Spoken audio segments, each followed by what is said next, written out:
Ya, baik, ini video series ya, bagaimana menggunakan Uber RMM dalam, eee, atau menggunakan Uber RMM mulai dari awal, dari, pembuatan das hingga output hasil ya. Ini video yang pertama, jadi saya akan membuat video, tutorial bagaimana deliniasi das, eee yang menggunakan dam reconditioning ya, menggunakan Arch Hydro. Jadi saya coba masukkan dulu di sini ada data dam ya, data dam kita input di dalam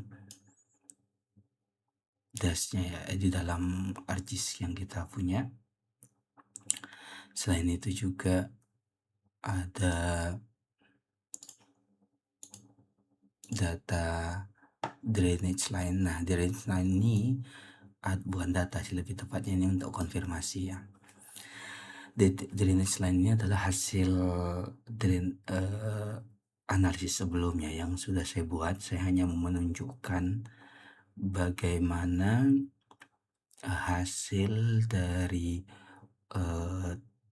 dam murni atau dam asli gitu ya, dam original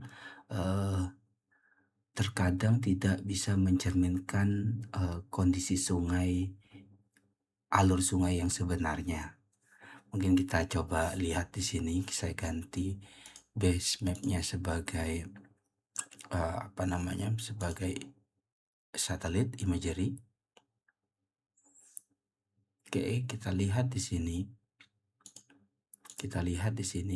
Saya ganti warnanya biar kelihatan jelas. Oke, kita lihat di sini. Alur sungainya contohnya ini ya. Ini alur sungainya ke sini. Ada alur sungai ini. Jelas kelihatan ada alur sungainya secara penampakan. Hanya saja arah dari alirannya itu jauh ya. Bahkan di sini ada alur sungai. Memang ini daerah perkotaan ya, di daerah Bandung ya. Pada intinya adalah ini saya deliniasi menggunakan Demnas. Ini data Demnas ya, menunjukkan bahwa alur sungainya itu tidak sesuai, sehingga kita perlu melakukan modifikasi terhadap dam tersebut sebelum dilakukan deliniasi atau ya dilakukan pembuatan das.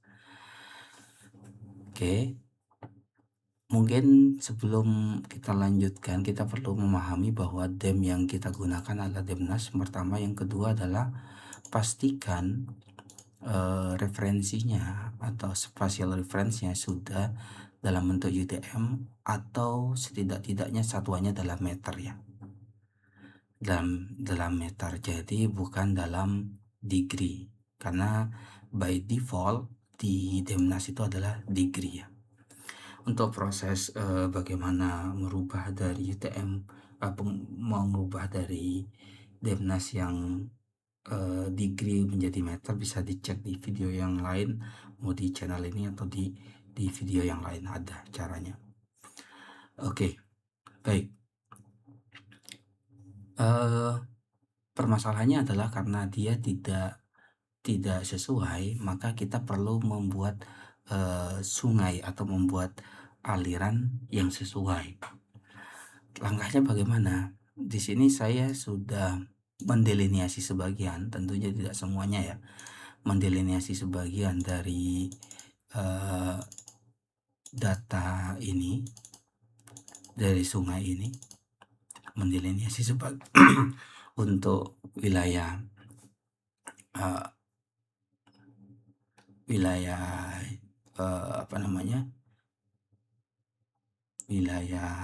Jawa Barat. Ini yang bagian ini belum dideliniasi, mungkin kita bisa tambahkan ya.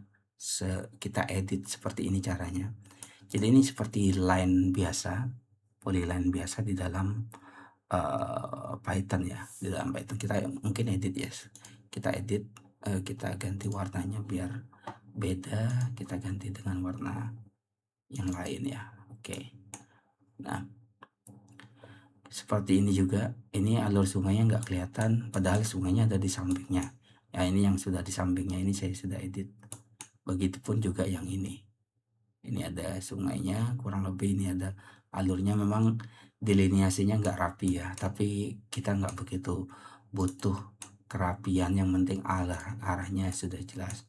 Karena apa? Karena ini skupnya luas ya, bukan detail seperti model hidrolik, tapi ini model hidrologi ya, kebutuhan untuk model hidrologi. Jadi yang penting jelas arahnya dan juga kelihatan alur sungainya, jadi nggak harus sama persis. Tapi kalau menyimpang itu yang kurang benar ya, kalau nyimpang yang salah. Oke, seperti ini kita editnya seperti biasa ya, kita mengedit data data polygon atau data feed polyline, bukan polygon, polyline seperti ini. Ini arahnya ke sini kan ya. Memang ini balik lagi tergantung bagus tidaknya data satelitnya kadang-kadang. Terus yang kedua, di beberapa tempat itu kita sulit untuk menentukan alur sungainya karena sudah tertutup oleh bangunan. Seperti ini nih, ini tiba-tiba ada aliran tapi kita nggak tahu ini salurannya yang mana.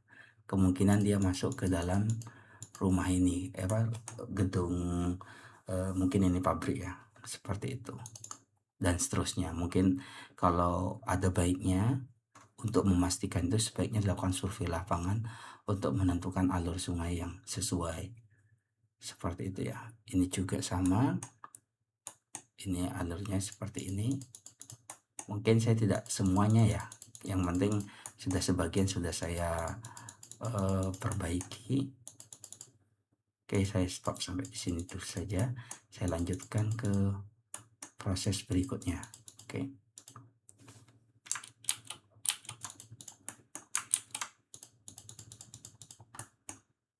Saya selesaikan satu alur sungai ini saja.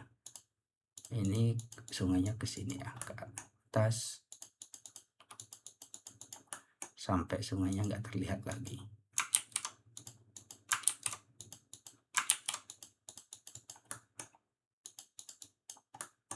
Oke, saya stop di sini saja. Meskipun sungainya masih bisa ke atas lagi ya alurnya. Oke, baik. Ini kelihatan ya, sudah alur palung-palung sungainya sudah berantakan, artinya tidak sesuai dengan yang sebenarnya.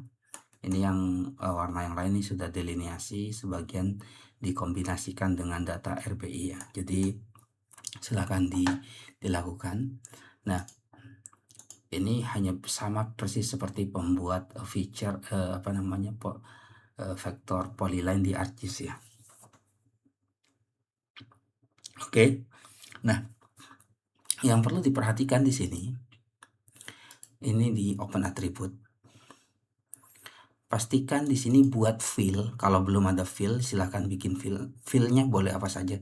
Mungkin saya bikin baru fill ya. Saya bikin add fill di sini, misalkan. Pastikan di sini dalam bentuk sort ya, sort. Misalkan alur gitu ya, alur boleh, tidak ada masalah. Ini hanya penamaan saja.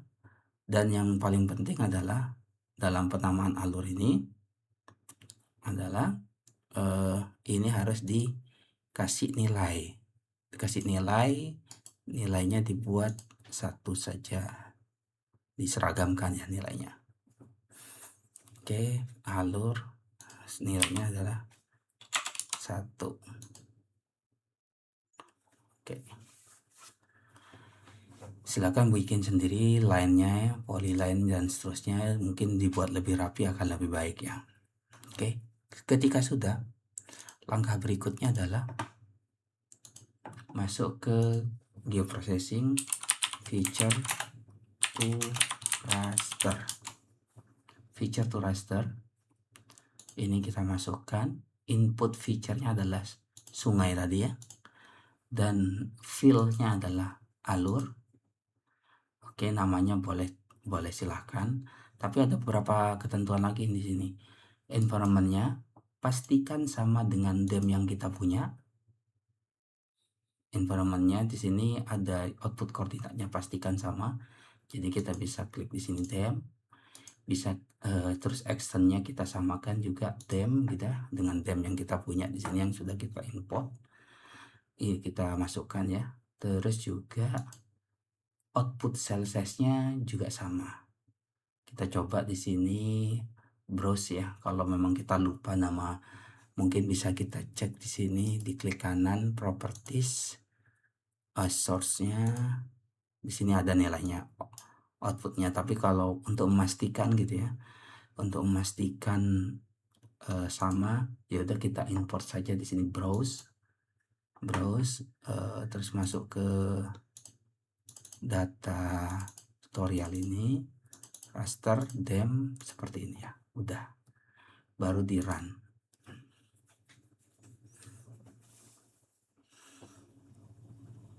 Oke, maka ketika sudah di run, saya hilangkan dulu warna yang lainnya, akan muncul seperti ini raster tapi garis berupa garis ya, garis yang rasternya cuma dikit, misalnya cuma diwakilkan oleh garis hitam ini. Garis hitam nilainya 1, yang enggak ada garisnya berarti dia tidak ada datanya, atau nilainya 0, ya 0, no data ya. Langkah berikutnya adalah melakukan masuk ke ArchHydro ya. Ini pastikan sudah terinstall ya. Sepertinya saya sudah ada video tutorial bikin dash sebelumnya, saya sudah sampaikan di beberapa, mungkin coba dicek, di scroll ke bawah, itu bagaimana menginstal ArchHydro ya.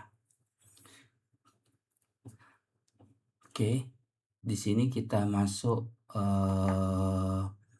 pertama adalah masuk ke Terrain Processing, ArchHydro Terrain Processing, masuk ke DEM Manipulation, masuk ke DEM Reconditioning ya. Masukkan row DEM-nya adalah DEM yang tadi kita punya, terus input stream rasternya adalah feature tadi yang kita buat, namanya boleh diganti ya. Nah, yang menjadi poin penting juga adalah di sini ini di copy dulu nama nama apa namanya, agridem-nya di copy. Sebenarnya nggak harus agridem namanya, boleh yang lain, tapi kita biar kita konsisten, kita kasih namanya, kita copy saja dulu ya, Ctrl C, terus di browse. Karena saya jelaskan dulu ya, di sini penyimpanannya langsung di .gdb, dan TIFF itu tidak bisa disimpan di .gdb, pasti nanti error, nggak bisa dibuka, nggak bisa ada hasilnya. Jadi perlu di copy dulu, di sini copy, terus masuk ke folder di sini database atau di folder, terus masuk ke delineasi dash di sini foldernya, bikin folder baru. Biasanya kalau saya sendiri biasanya pakai folder layer, tapi boleh yang lain, tidak mesti layer. Terus Ctrl V di sini. Oke, udah dapat, di sini sudah berubah di layer di sini agridem. Terus di run saja. Dalam proses ini akan bisa lama. Dalam beberapa kasus ketika luas DEM-nya banyak ya, dan juga apa namanya, grid size-nya kecil, luas DEM-nya besar dan grid size-nya kecil, itu kan memiliki sel yang banyak ya, itu bisa dari hitungan menit sampai jam, bahkan jam-jaman juga bisa, berjam, lebih dari 1 jam bisa, dan balik lagi juga tergantung kapasitas komputer juga, kemampuan komputer juga. Kemarin yang ini saya coba mungkin sekitar beberapa menit sih, 3 sampai, ini kayaknya harusnya kurang dari itu ya, sekitar beberapa menit kalau saya coba kemarin. Mudah-mudahan ini masih bisa kurang dari itu. Jadi memang dalam delineasi dash ini proses dam reconditioning ini salah satu, kalau bisa saya katakan, kalau pada posisi tertentu dengan dam yang banyak ya, yang besar, itu bisa yang paling lama di sini prosesnya. Nanti ada proses yang kedua juga di situ, ada flow direction dan flow accumulation, itu juga membutuhkan waktu untuk selesainya. Jadi seperti ini ya. Mungkin sambil lalu kita tunggu saja ya, tunggu saja. Oke, mungkin saya akan sedikit jelaskan di dalam Uber RMM ini. Sebenarnya model yang saya kembangkan sebenarnya bukan model baru ya, lebih tepatnya mengintegrasikan model-model yang sudah ada. Jadi model ini bisa dikatakan model semi distribusi ya. Semi distribusi bisa bekerja dengan banyak das, dengan banyak subdas ya.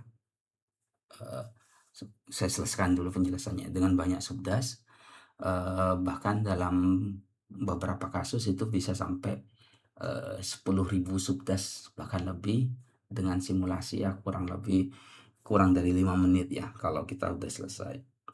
Mungkin nanti sambil lalu kita akan jelaskan ya. Ini sudah selesai.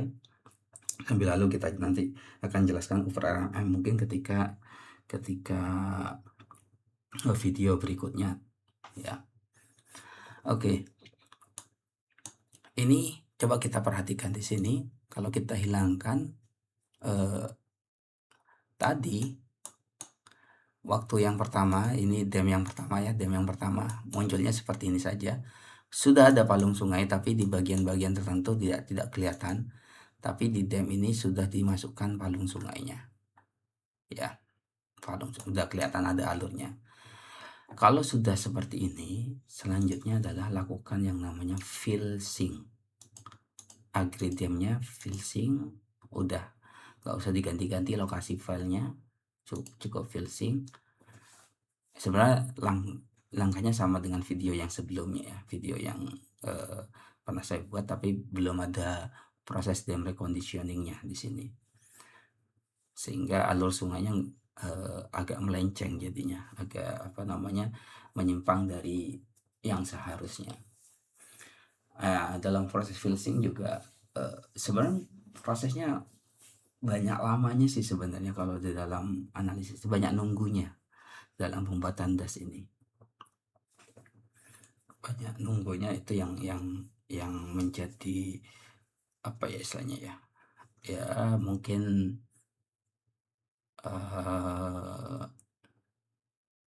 kesabaran lah, butuh kesabaran lah. Jadi mungkin melatih kita juga di sini. Jadi memang dalam proses pembuatan das ini, khususnya menggunakan arch hydro ini, ada proses-proses yang panjang ya, yang relatif panjang. Oke. Selanjutnya ini sudah ada fill-nya, sudah selesai. Selanjutnya adalah flow direction. Sama prosesnya ya, sudah sama. Flow direction, fill yang di flow direction kan ya. Ini juga proses ini juga relatif lama ya, flow direction, flow accumulation juga nanti ada.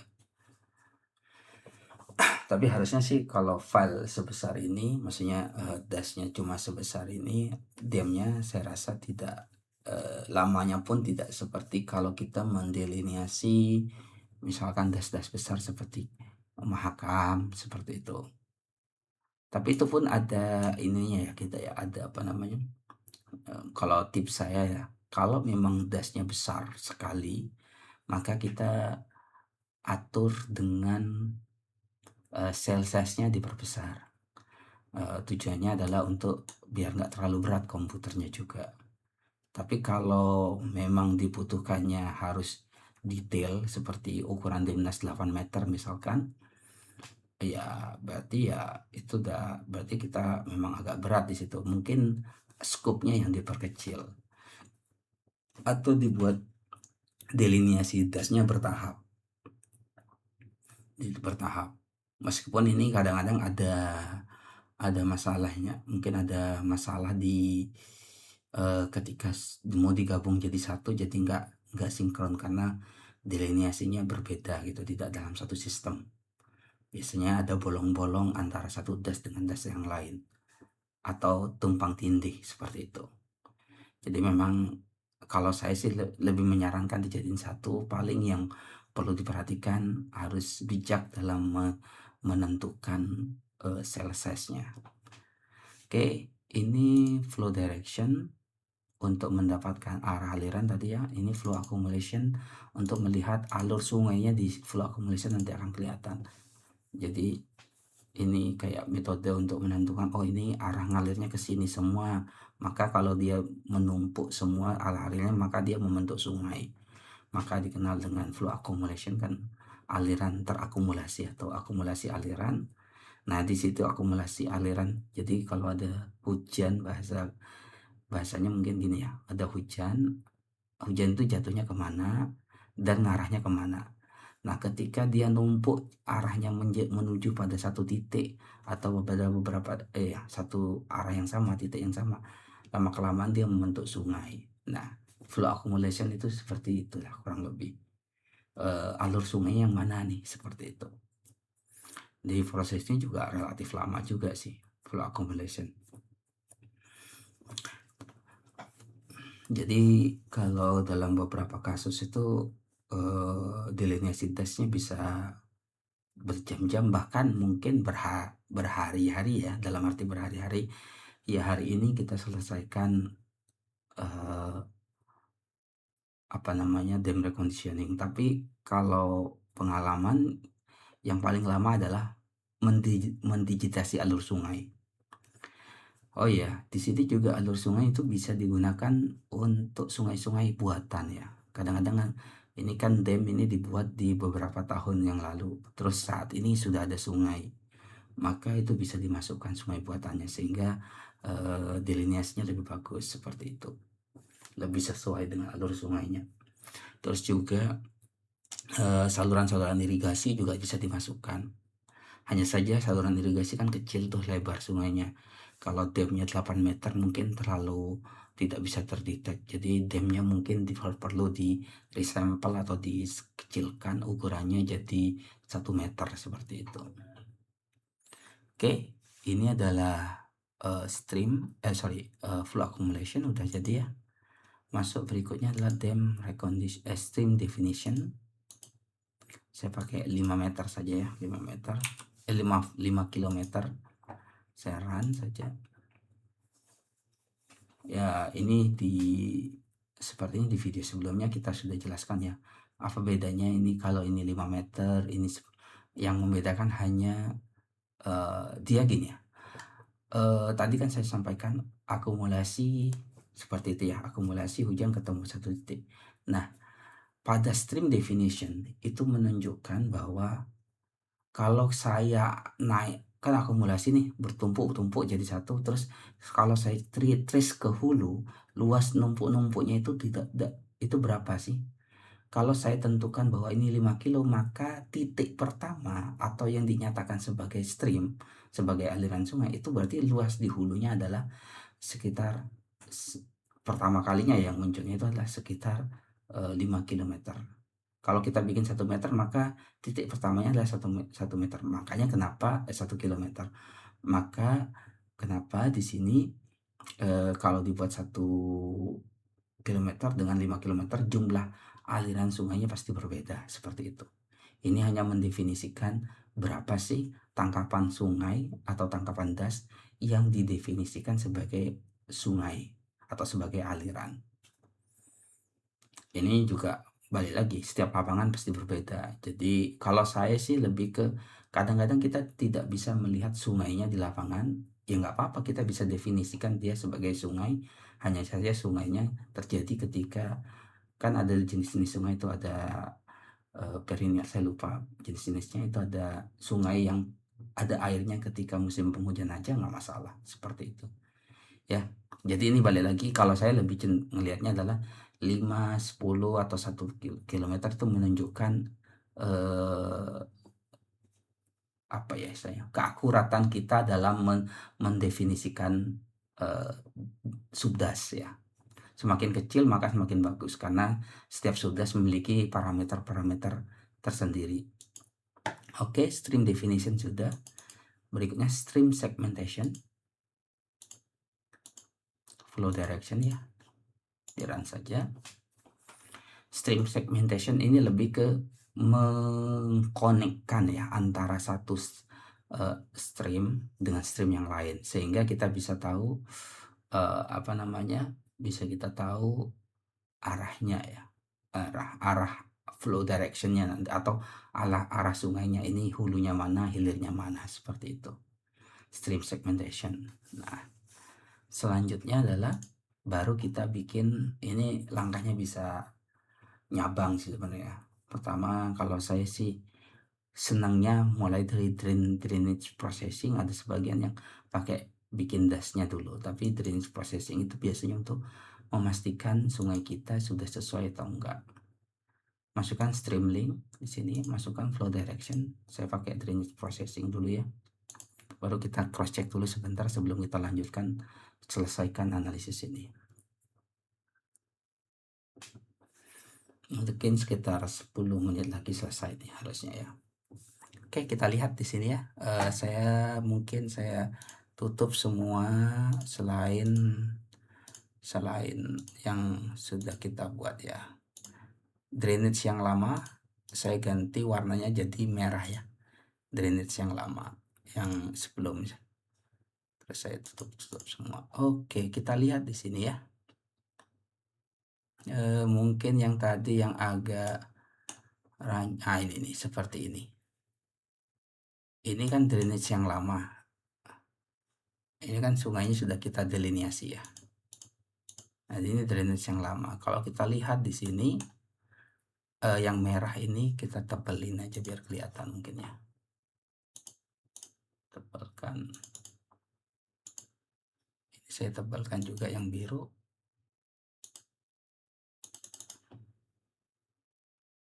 Oke, maka bisa kelihatan di sini. Oh, ternyata alur sungainya sudah sesuai nih. Sudah ngikutin. Kalau ini saya tidak edit tadi ya, tidak edit, jadi kita kita harusnya ini diedit, bisa kita rubah ke sini. Prinsipnya adalah ini juga sama. Ini ada alur sungainya yang sudah saya edit tadi, yang warnanya orange nih ya. Saya ganti warnanya di sini, ganti biru ini aja ya. Nah, yang warna biru ini, biru muda, ini kan saya edit nih, kelihatan nih alur sungainya. Padahal sebelumnya waktu belum diedit, belum ditentukan alur sungainya, dia menabrak dari si pabrik-pabrik ini dan seterusnya.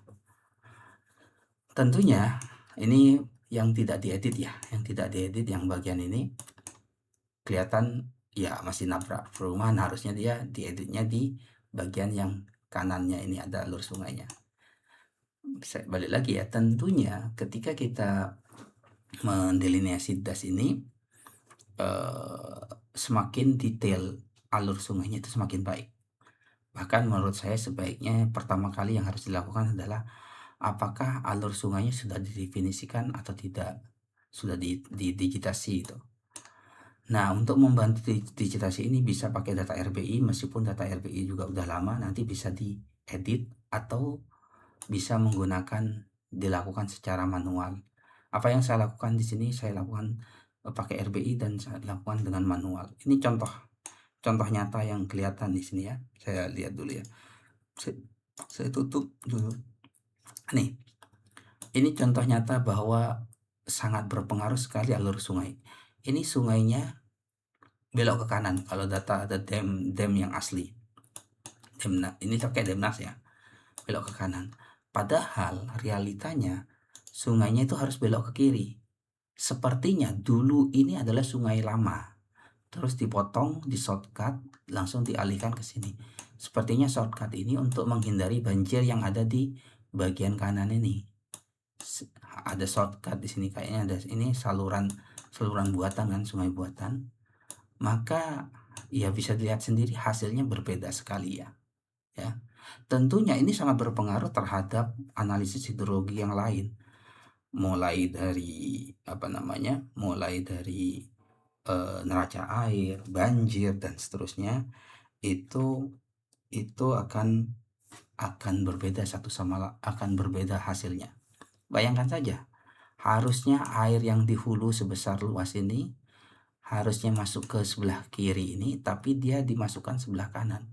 Maka dimensi dari saluran ini akan berbeda. Dimensi dari tanggul di sini akan berbeda.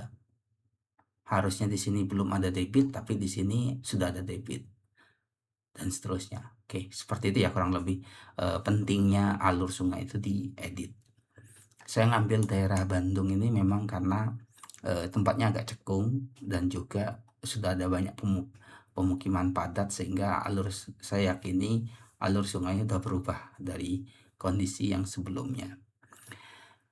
Oke, tahap ini sudah, berarti sudah kita dapatkan alur sungainya. Oke, sekitar ya mungkin tadi penjelasannya agak panjang, mungkin sekitar 10 menit lagi kita selesai ini ya. Maka berikutnya adalah catchment grid delineation. Ya, catchment grid delineation. Berarti kita masukkan flow direction, masukkan stream link ya, strlnk, di run saja.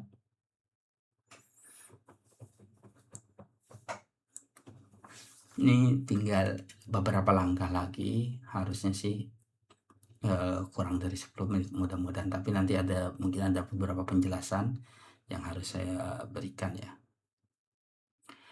Oke, kalau ini adalah untuk membuat batas subdas lebih tepatnya, batas subdas. Ini batas subdas tapi dalam bentuk raster, baru kita rubah menjadi dalam bentuk polygon, catchment polygon processing. Masukkan hasil yang tadi ya, cat ya, catchmentnya dimasukkan untuk mendapatkan ini ya, batas das yang warna hitam ini sudah dalam bentuk polygon. Oke, sini saya hilangkan sungainya, yang merah kita hilangkan, sesuaikan dengan yang biru aja ya. Oke, setelah itu selanjutnya adalah kita hubungkan. Kalau kita perhatikan di sini, di video sebelumnya juga saya sudah sampaikan ya, ini hanya muncul hydro ID aja, tapi tidak tahu das ini hilirnya di mana, atau das ini hilirnya di mana, seperti itu. Tidak tahu, tidak ada koneksinya, maka perlu yang dilakukan namanya adjoint catchment processing. Nah, ini untuk menentukan arah sungainya. Yang dimasukkan adalah ini agak rancu ya, saya kasih nama yang lain, drainage lainnya ya, biar nggak rancu. Saya salah masukkan. Nah, ini yang drainage line tanpa underscore ya. Terus juga masukkan catchment, itu saja yang dimasukkan, terus di run. Ya, prosesnya tadi tujuannya adalah untuk menentukan mana hulu mana hilir.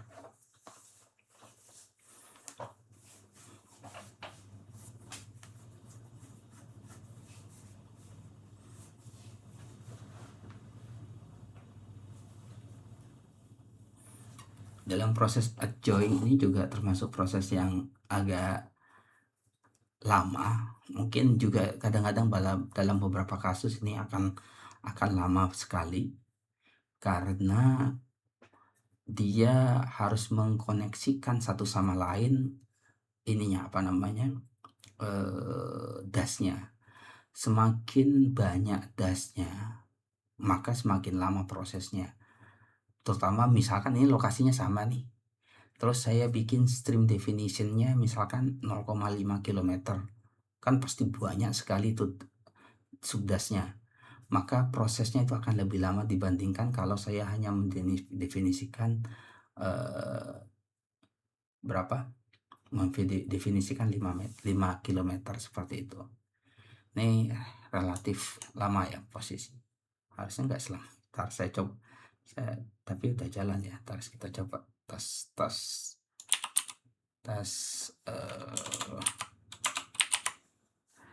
scheduler, tes ini ya. Kita lihat di sini, oh ya, jalan ya ternyata.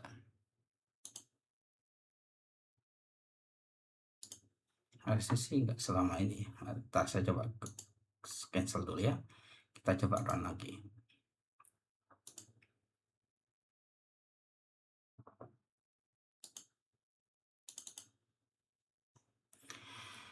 Ya,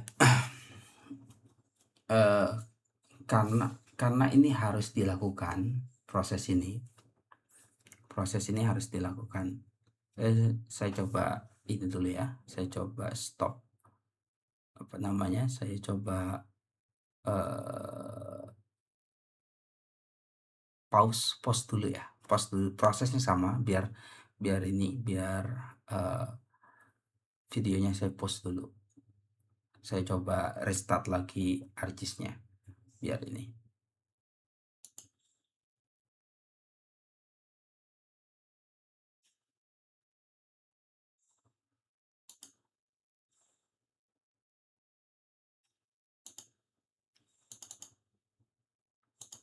Sebentar, mungkin nggak usah di pause saja, lanjut aja saya.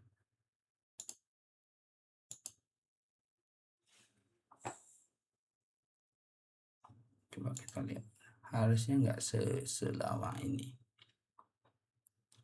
Oke, oke lah, nggak apa-apa, kita coba ini dulu ya. Saya pakai matikan dulu ini. Oke, kita masuk lagi ke ArcGIS-nya.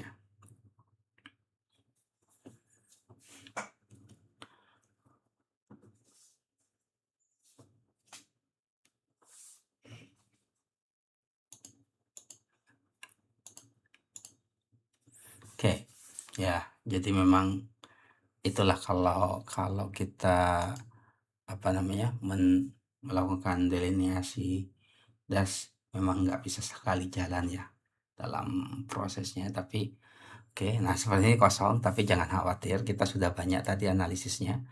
Kita tinggal input saja beberapa.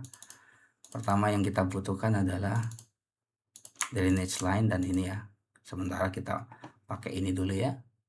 Langsung kita pakai ArcGIS Pro terrain processing add join ya. Mudah-mudahan ini.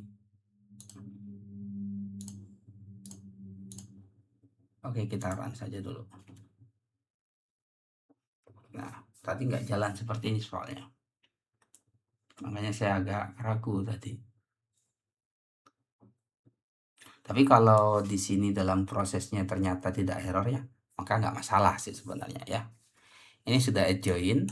Nah, maka kita perlu beberapa data lagi yang kita sudah lakukan analisis tadi di layer ya. Layer kita butuh STR dan flow direction FDR ya. Oke, kita hanya butuh itu saja. Baru kita lakukan yang namanya masuk ke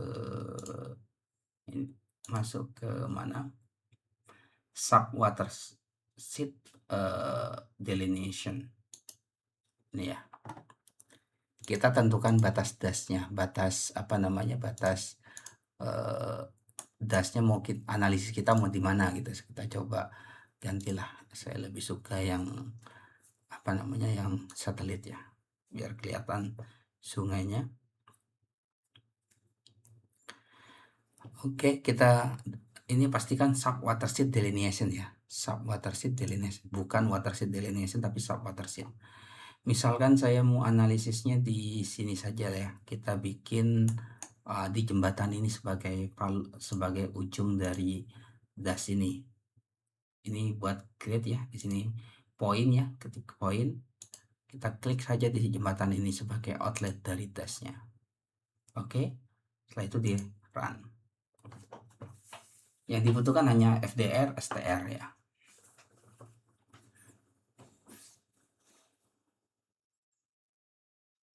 Nah, ini akan mendapatkan das di bagian itu. Di bagian yang apa namanya? Dari jembatan ya, ke arah hulu, berarti ke arah kanan. Hulunya di sebelah kanan.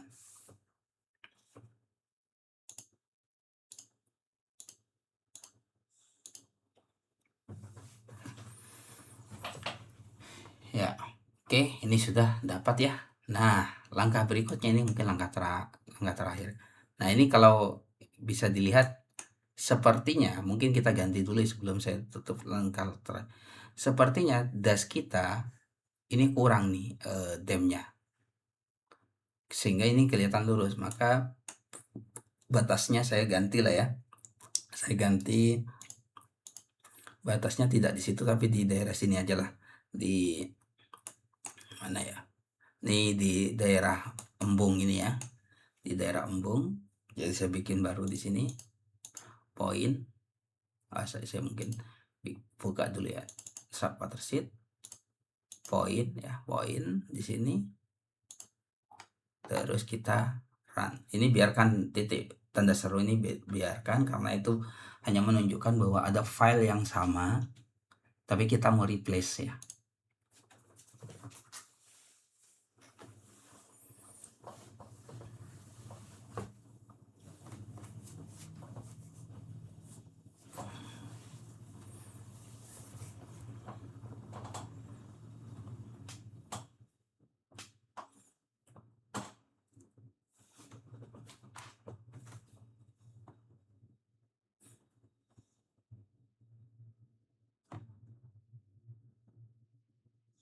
Oke, ini oke, kayaknya udah mau hampir selesai ininya. Oke, itu ya. Nah, berbeda dengan yang sebelumnya. Kalau ini kan dia sudah, kalau ini meskipun agak lurus, tapi dia ada sungai di sebelahnya. Berarti ini sudah memang batas dasnya, seperti itu ya. Nah, ini juga sama sebenarnya kayaknya. Coba kita lihat, mungkin lebih untuk memastikannya kita lihat. Kalau ini oke lah, masih oke. Kenapa? Karena dia eh, apa namanya, di dalam das tersebut, di dalam apa namanya, di dalam demnya ini kan sama kayak dem ukurannya. Kalau yang tadi kan dia kayak pas berimpitan. Oke. Oke, berarti ya udah oke ya, ini sebatas dasnya. Berarti sekarang kita batas dasnya sudah ada, maka langkah terakhir, mungkin 2 atau 3 langkah terakhir ya. Pertama adalah lakukan di luar ini ya, di luar watersheet Archhydro, kita lakukan ketik clip. Pertama yang kita clip ada catchment, di clip terhadap sub watersheet. Terus yang kedua adalah clip drainage line terhadap sub watersheet. Oke, ini sudah, berarti ini sudah bagiannya ya. Nah, langkah terakhir adalah mengekspor data ini menjadi data SAP yang nantinya akan diolah di Upper RMM ya, di model yang kita buat. Berarti kita masuk ke di sini, catchmentnya kita klik kanan, export ya, export, browse, di sini browse. Di folder ini nanti kita pindahkan ya, masukkan dalam folder ini. Misalkan kita kasih nama Upper RMM ya, Upper RMM. Pertama kita ganti yang ini apa nih, catchment tadi ya, kita bikin aja namanya das gitu ya, das gitu ya, das. Huruf kecil, huruf besar boleh sebenarnya, tapi dikecilkan saja mungkin ya. Das kan underscore Bandung, misalkan seperti itu ya. Das Bandung, oke. Nah, environmentnya tolong diganti dengan output koordinat sistemnya diganti dengan WGS 1984, Geographic World WGS 1984. Oke, terus di run. Ini das Bandung ya. Sudah muncul di sini area dan seterusnya ya. Ya, next ID-nya sudah ada. Berikutnya drainage line ya, di sini sama prosesnya, convert export, terus masuk ke lokasi tadi Upper RMM, kita ganti nama Sungai Bandung ya. Sungai Bandung. Oke, berarti di sini dasnya sebanyak banyak juga ya, 155 subdas ya. Banyak juga ya. Kalau luas luas water sheet-nya berapa nih? Sekitar gede juga ya, 1000-an sekian ya. Coba kita lihat di Excel ya. Oh iya. Bagi 10 pangkat 6 ya, 1000-an kilometer persegi ya. Oke, ada sekitar 155 subdas. Nah, pertanyaannya sekarang kalau kita lakukan analisis hidrologi dengan sebanyak 155 subdas ini bagaimana?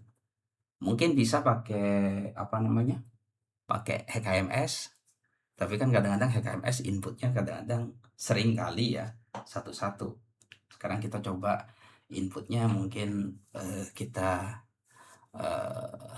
bisa percepat ya hasilnya, mudah-mudahan seperti itu ya. Kita pakai Cooper RMM ini. Oke, ini video pertama cukup panjang memang karena video tutorial untuk membuat das ya. Yang jelas kita sudah mendapatkan di sini masuk ke tadi lokasinya ya, delineasi das, masuk ke Cooper RMM kita punya data ini ya, data sungai dan data das. Masih ada satu data lagi untuk data tutupan lahan. Kita nanti ada prosesnya lagi mungkin di video berikutnya. Terima kasih.